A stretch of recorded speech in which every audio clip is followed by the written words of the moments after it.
Boa noite, igreja. É uma honra poder ministrar mais uma vez com vocês. Antes de qualquer palavra, eu queria agradecer por 2 semanas que eu fiquei aqui. Estou indo embora quinta-feira, estou voltando. Mas eu nunca me senti tão amado na minha vida. Nunca, sério mesmo. Nunca me senti tão querido, tão cuidado, como eu me senti nesses dias aqui. Eu tinha uma música que eu queria cantar, mas muito antiga. Mas eu queria dizer para vocês que como é precioso, irmão, estar bem junto a ti. E juntos, mesmo distante. Mas eu sinto que nós estamos lado a lado, caminhando com Jesus. E aí, nesses dias eu senti o amor do Senhor expressados para comigo. Tanto na chácara como em cada momento aqui. O reconhecimento da igreja. O carinho mesmo. Queria agradecer e dizer que nós estamos ali como família, servindo ao Senhor, em primeiro lugar, estudando também, porque temos filhos e temos que cuidar dessa área. Mas nós passamos isso como igreja também, como liderança, passamos isso para a igreja. A maioria das pessoas da igreja são jovens. Hoje nós estamos com uma reunião com mais ou menos 300 jovens. E a maioria é estudante de medicina também. E nós passamos essa ideia. E temos um lema ali. Quando perguntarem para você o que você faz aqui na Argentina, você diz: eu sou missionário. E no meu tempo livre, eu estudo medicina. E nós temos essa mentalidade ali. Tentamos passar isso. De que nossa vida é uma missão. Não precisamos viajar para longe. Onde estivermos, nosso trabalho, nosso estudo, nossa faculdade, nós estamos ali servindo o Senhor. Amém? Bom, como eu vou embora quinta-feira, eu posso falar o que eu quiser.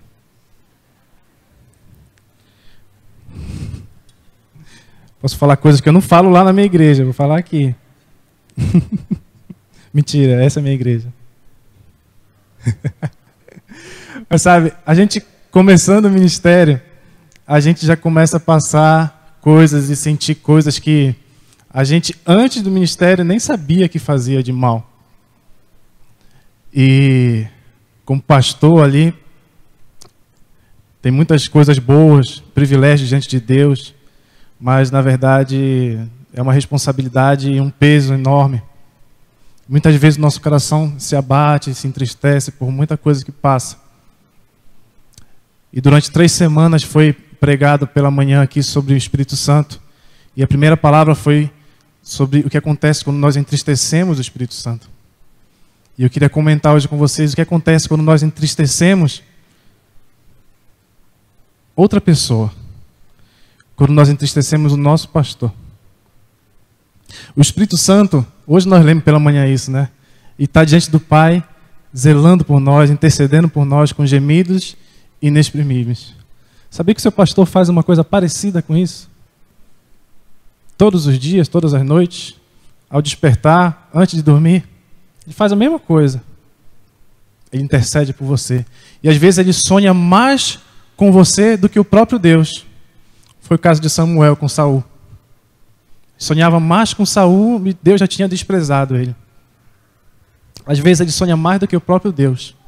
Ele está esperando de você um retorno, um momento que você vai se levantar, que vai receber a palavra e vai corresponder ao chamado. Mas quando nós entristecemos a Ele, quando nós não correspondemos, quando nós pecamos, quando nós caímos, Ele também se entristece. Não é só o Espírito Santo. E talvez você não dê a importância devida para isso, mas muita coisa na sua vida depende disso. Depende se você entristece ou alegra o coração do seu pastor.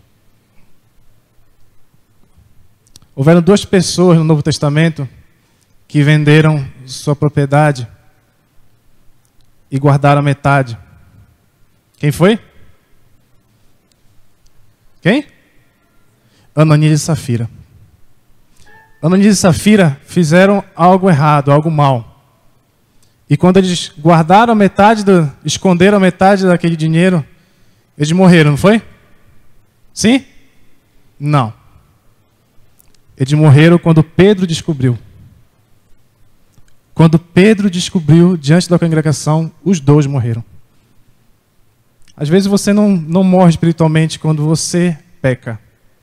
Mas por causa desse pecado, quando o pastor descobre e se entristece por causa disso, aí Deus vai pesar a mão. Acã escondeu os despojos na sua tenda. E quando fez isso, ele e sua família morreram, certo? Não. Quando Josué descobriu, eles morreram. Quando o pastor deles descobriu. Aí você pensa, não, nosso pastor está aqui só para condenar a gente, vou ficar com medo agora. Mas Davi pecou, mandou o marido da mulher que ele queria para frente da batalha para que morresse, e para ele estava tudo bem. Fiz nada.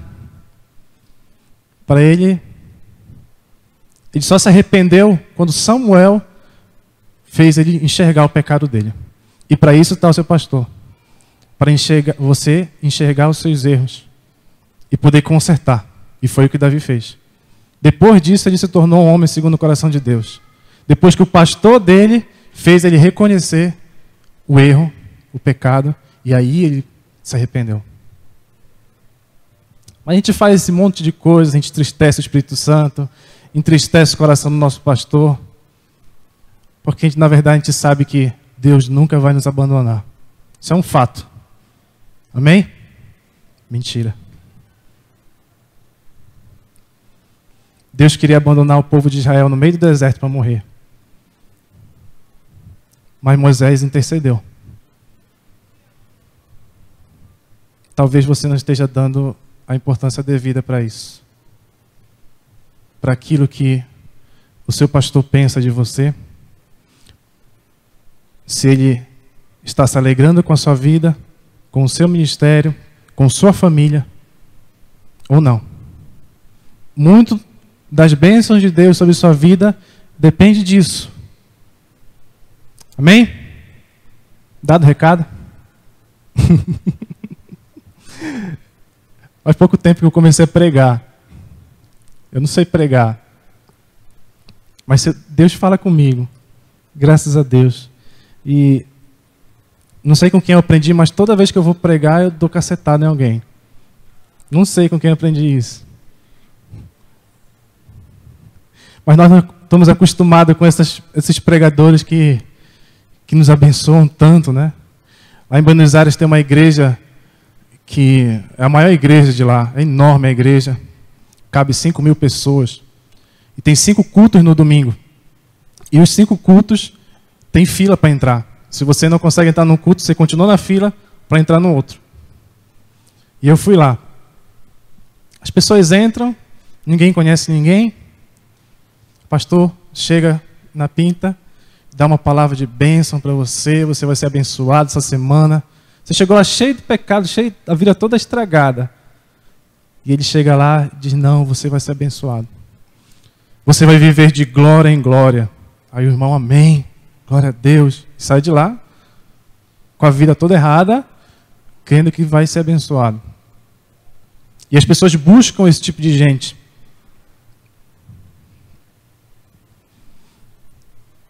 De glória em glória.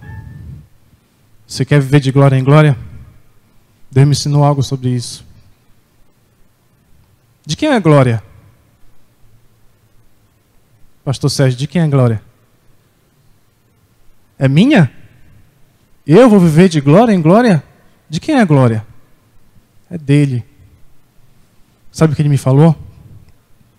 Eu vou te entregar uma bicicleta.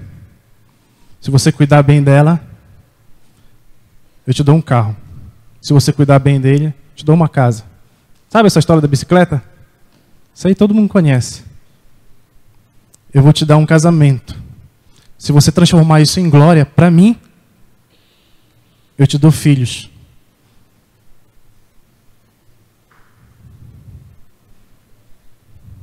Eu vou te colocar como um levita na minha casa. Se você transformar isso em glória para mim, eu faço de ti um pastor. É isso que é viver de glória em glória, porque a glória não é para você, a glória é para Ele. Cada vez que você recebe algo de Deus, você tem a responsabilidade de transformar isso em glória, para que Ele te dê mais. Ser fiel no pouco, eu te colocarei no muito. É isso que é viver de glória em glória. E homens que ensinam isso são referência na palavra de Deus. E eu queria falar hoje sobre um deles. João Batista. Abra lá comigo em João, livro de João, capítulo 1. Amém? Abriram aí? João Batista, para mim, um dos maiores exemplos na palavra de Deus, de homem de Deus, de pregador, e ele era um pregador. Ele não foi um rei, ele não foi... Ele era um pregador.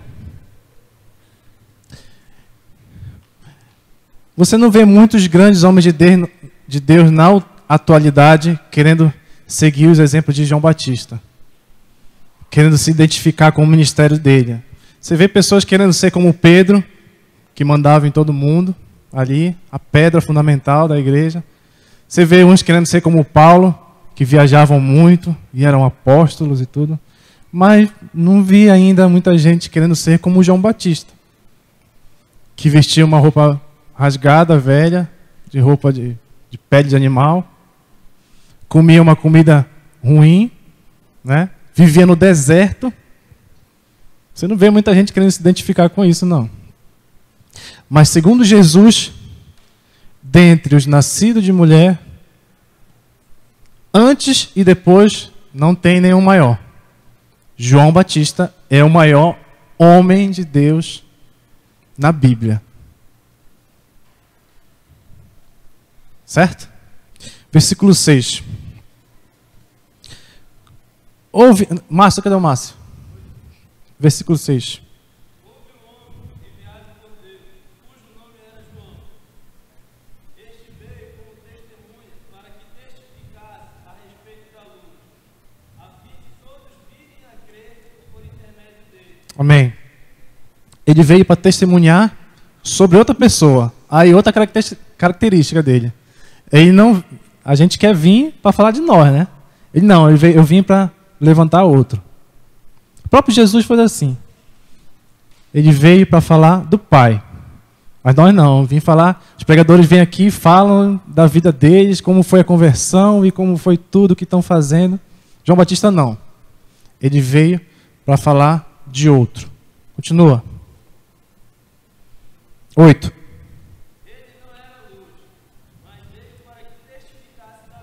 Ele não era a luz. E aí Deus falou comigo. Deus me perguntou, você pensa mesmo que você é a luz do mundo? Você acha que você é a luz do mundo? Você acha mesmo? Ele não era a luz, mas veio para testificar da luz. Você acha que com a sua luz você vai alcançar o coração das pessoas? Você pode até fazer um grupinho ali, conseguir alguma coisa, mas transformar a vida delas, iluminar a vida delas com a sua luz, não. Com os seus talentos, não. Com a sua capacidade de reunir pessoas, com a sua boa dicção, com suas finanças, essa maneira de pregar bem, você não vai conseguir. Ele não era a luz, mas ele veio testificar da luz. Você não é a luz do mundo. Você transmite a luz do mundo. Você não é o sal da terra. Você, como seria? Você tempera com o sal da terra, que é Jesus. Amém? Versículo 15. João testemunha a respeito dele e exclama: Este é o de quem eu disse, o que vem depois de mim. Tem, contudo, a primazia, porquanto já existia antes de mim. Porque todos nós temos recebido da sua plenitude, e graça sobre graça. Amém. Então, fica claro o que João veio fazer. ele veio preparar o caminho para Jesus. Era o maior dentre os nascidos de mulher, vivia no deserto, ele tinha uma igreja que reunia ali na beira do lago, reunia muita gente.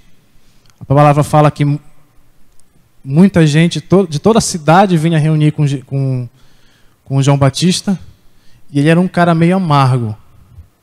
Ele pregava, ele que falou raça de víboras.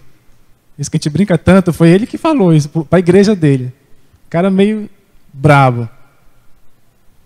E os pregadores de hoje não, são muito mansinhos. Não, Deus vai te passar a mão. Mas por quê? Será por essas características que ele foi reconhecido por Jesus como o maior? Ele falava a verdade. As pessoas chegavam com ele e diziam: Senhor, João, eu sou policial. O que eu faço para melhorar? Para alcançar o coração de Deus? E para de receber propina. Senhor, sou casado. O que eu preciso do meu casamento melhorar?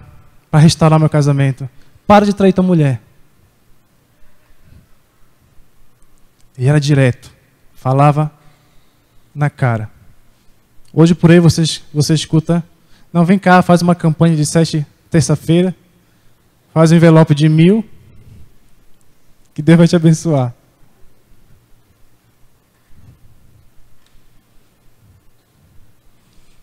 O que ele pregava?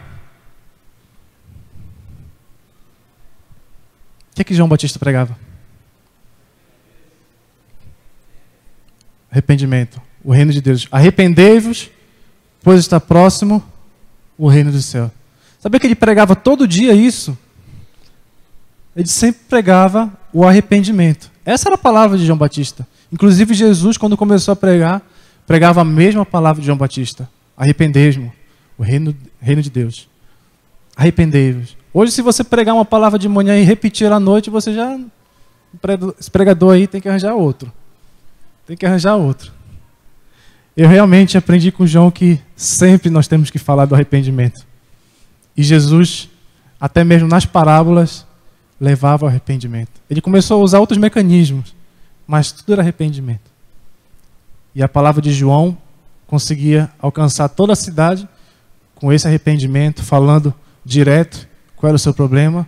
Para ser abençoado, conserta isso. Para melhorar isso, conserta aquilo. Amém? Só que não esse é o ponto ainda. Vamos para o versículo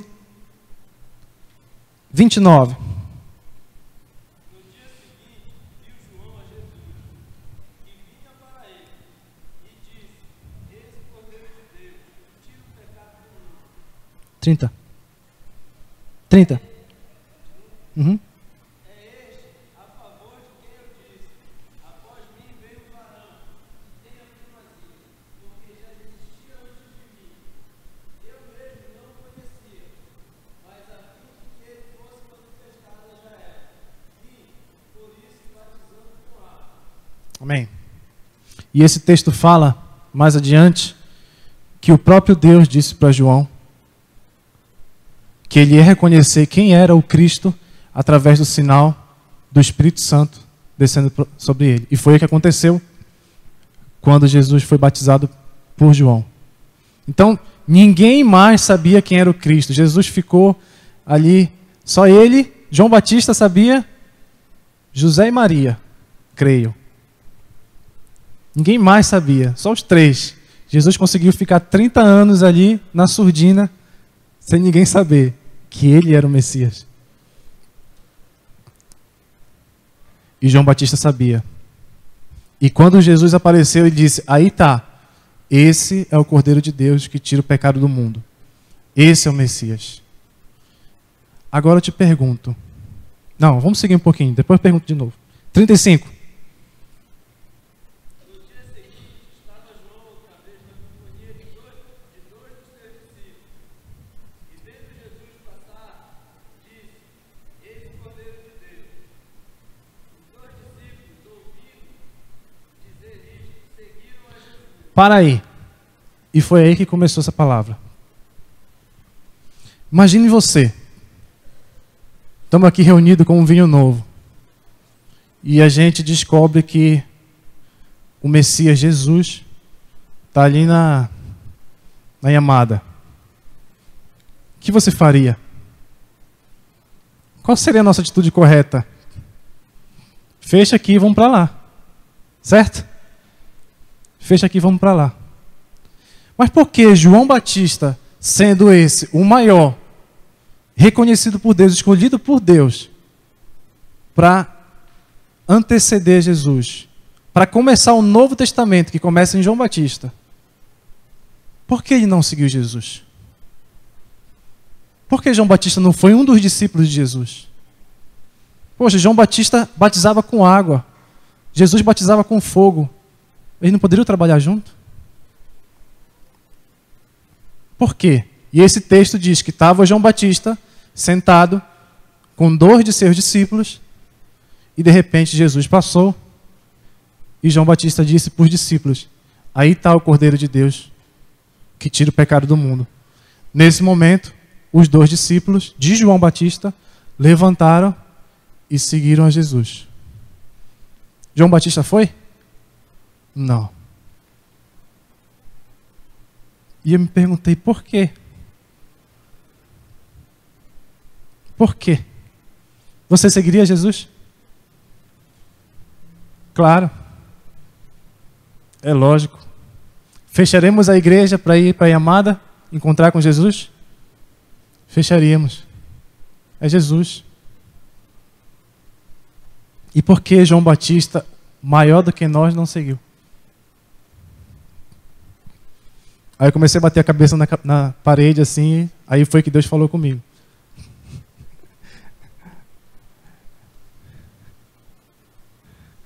João Batista, assim como Jesus, entendia seus limites dentro do ministério. Ele sabia até onde ele deveria chegar e não ultrapassar. E isso é extremamente fundamental para nós como igreja. Você saber respeitar os limites do seu irmão. Você saber até onde vai o seu chamado. Mas muitos de nós não sabemos nem qual é o nosso chamado. João Batista sabia qual era o seu propósito. Eu vim preparar o caminho. E ele sabia exatamente até onde ele deveria ir. Tanto que quando Jesus chegou com ele, João Batista: me batiza. E disse: Senhor, eu não sou digno nem de desatar tuas sandálias. Em outras palavras, Senhor, esse é o meu limite, eu não posso. Meu limite. E ele diz: não, é necessário. Jesus fala: é necessário. Porque também você não pode ir somente até o seu limite. Porque aquele que faz, o servo que faz somente o que o Senhor se manda, esse é inútil. Você tem que saber o seu limite e, conforme uma palavra de Deus, você pode ultrapassar isso. Um pouco. E João Batista sabia disso.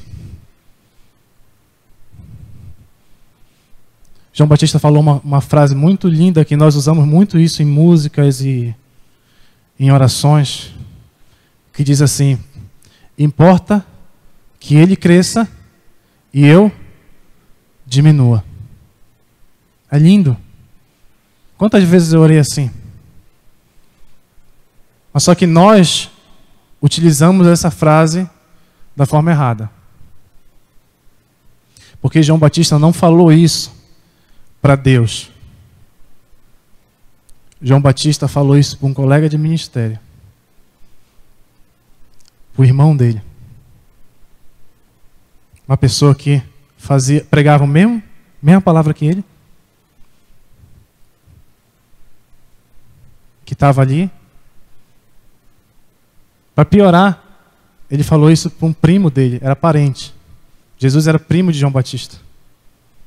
Você está preparado para dizer isso? Mesma coisa que você fala para Deus, falar para o seu irmão? Importa que o Júnior cresça e eu diminua? Foi isso que João Batista falou. Ele não falou isso para Deus. Deus já é grande mesmo, você nunca vai alcançar Ele. Mas nós tentamos ainda ser maiores que nossos irmãos. Sermos melhores que nossos irmãos. E por isso João Batista era o maior. Era o cara. Ele entendia seus limites e ele reconhecia Deus na vida do seu irmão. Um colega de ministério. Jesus também. Jesus, quando ele falou que João Batista era dentre os nascidos de mulher o maior, ele estava se incluindo também. Jesus não nasceu de mulher? Jesus era maior que João Batista? Claro que é. Mas ele se incluiu também, ele também se diminuiu por João Batista. Assim como João Batista dava testemunho de Jesus, nesse momento Jesus deu testemunho de João Batista. Jesus também entendia os limites de João Batista. Ele também entendia os limites dentro do ministério. E é porque você e eu não entendemos nossos limites, é que tem muita inveja no nosso meio. É que tem muitos ciúmes no nosso meio. É porque você quer aquilo que não é seu. É porque você ultrapassa limites que você não deveria ir. É porque você impõe a mão na cabeça de quem não deveria impor. É porque você fala coisas que não deveria falar. Eu me incluo nisso.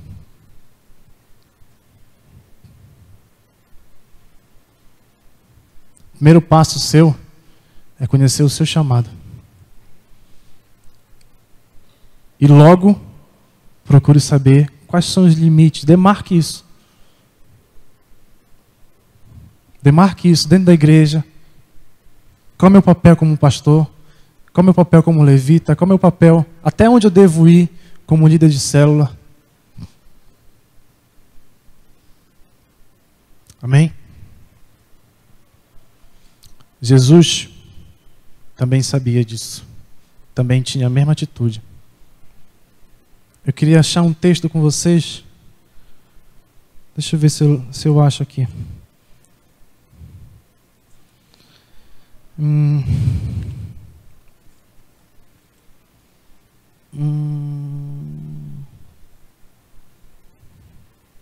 Que é logo quando João Batista foi preso.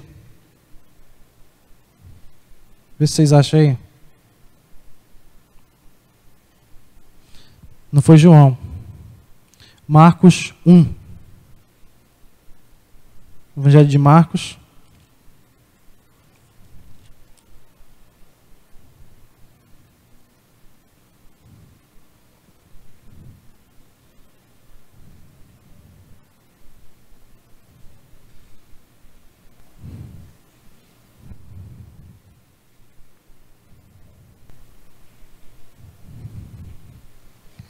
Versículo 14. Márcio. Depois de João ter sido preso, foi Jesus para a Galiléia, pregando o evangelho de Deus, dizendo: o tempo está cumprido e o reino de Deus está próximo. Arrependei-vos e crede no evangelho. Está aí. Jesus pregando que sermão? O mesmo de João Batista. Agora volta um versículo aí, de novo. 14. Lê de novo, Márcio. Depois que João foi preso. Sabia que o ministério de Jesus não começou quando ele foi batizado? Tampouco começou depois dos 40 dias no deserto de jejum. O ministério de Jesus começou depois que João Batista parou. Jesus ficou na mesma cidade de João Batista, esperando o limite de João Batista. Quando João Batista parou, depois de João Batista ser preso, Jesus saiu pregando a mesma palavra de João Batista. Jesus também não atropelou o ministério de João Batista. E é uma sequência. João Batista veio para preparar o caminho e Jesus continuou no mesmo caminho. A única diferença dos dois ali era que Jesus batizava com fogo. E aí eu volto para a pergunta. Os dois não poderiam trabalhar juntos? Um batiza com água, outro com fogo. Vão, meu discípulo, vem cá, segue João Batista. Não. Porque João Batista sabia o limite dele. Eu não posso, apesar de querer ficar com Jesus, mas eu não posso. Eu vou atrapalhar. Eu vou atrapalhar. Porque Deus me mandou ir até aqui. Deus me mandou fazer somente isso. Mas você sempre quer mais, sempre quer mais. Amém. É de Deus. Mas que o seu mais não atropele o seu irmão, não fira seu irmão, não atrapalhe o seu irmão. Amém? Amém, igreja? Glória a Deus. E Jesus começou o seu ministério somente depois que João parou. E hoje Deus nos fala sobre nossos limites. Há limites no reino que você não pode ultrapassar para fora do reino. E é por isso que Paulo usava tanto o benefício de ser cidadão romano, porque se você está dentro do reino, você tem privilégio. Você é um cidadão romano. Você não pode ser preso, você pode ser preso, mas tem que ser julgado. Você tem proteção, você tem saúde. Mas a partir do momento que você sai do limite do reino, aí é perigoso. Aí você não tem ninguém por você. E você sair do reino de Deus, através do pecado, é perigoso. Só que dentro do reino, também tem limites. Que você não pode burlar. E esse limite, ele não fere nada mais e nada menos do que o seu irmão que está do seu lado.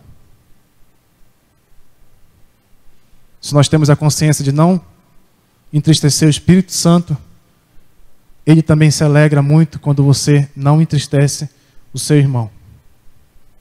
Porque o Espírito Santo está nele também. Você tem que conhecer os seus limites, que já é difícil. Concordo. Mas é de suma importância você conhecer os limites do seu irmão. Para você não ferir, para você não sentir mais inveja, para você não sentir mais ciúmes e poder cumprir. Jesus no final de tudo disse, está tudo consumado. Quando ele falou isso, eu acredito que ele falou por João também. João fez certinho até o final. Eu segui. E aí, consumou. É a história da corrida do bastão, né? Um corre com o bastão até certo ponto. E vem o outro e leva o mesmo bastão.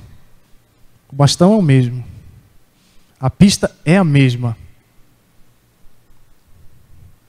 O que importa não é você, o seu chamado, o seu ministério, o que as pessoas vão te conhecer, que você vai pregar aqui e ali, que você vai crescer, a sua célula vai crescer, o seu grupo vai crescer. Não importa isso. Não importa você. Deus cuida de ti, isso é verdade. Mas o mais importante é a obra. O mais importante é o reino. É que a palavra seja pregada. João Batista morreu, Jesus também. Mas hoje você está ouvindo a palavra. Amém?